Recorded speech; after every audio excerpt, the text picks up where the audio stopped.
இந்த கேலண்டர்ல போட்டிருக்கக்கூடிய சுப முகூர்த்தம், அதே போன்று பஞ்சாங்கத்தில் கொடுக்கப்பட்டிருக்க சுப முகூர்த்தம் எப்படி, அதே போன்று இன்டர்நெட்ல கொடுத்திருக்க சுப முகூர்த்தங்கள், இதுல எது சரியானது எது தவறானது அப்படின்னு நம்ம பேசுவதற்காக வரவில்லை.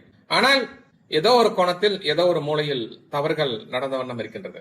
என்ன காரணம் அப்படின்னு சொல்லி நம்ம பார்க்க போனால், இப்போ நம்ம பஞ்சாங்கத்தை பார்த்து சூரிய உதயத்தை கரெக்டா வச்சு இந்த நட்சத்திரத்துக்கு இந்த நட்சத்திர நாள் பொருந்தும், அன்று கர்ணம் நல்லா இருக்கு, திதி நல்லா இருக்கு, யோகம் நல்லா இருக்கு, நேத்திரம் இருக்கு, ஜீவன் இருக்கு, இந்த 5 இதையும் நம்ம பார்த்து ஒரு நாளை குறிக்கப்படும் பொழுது அது யோகமானதாக மாறுகிறது.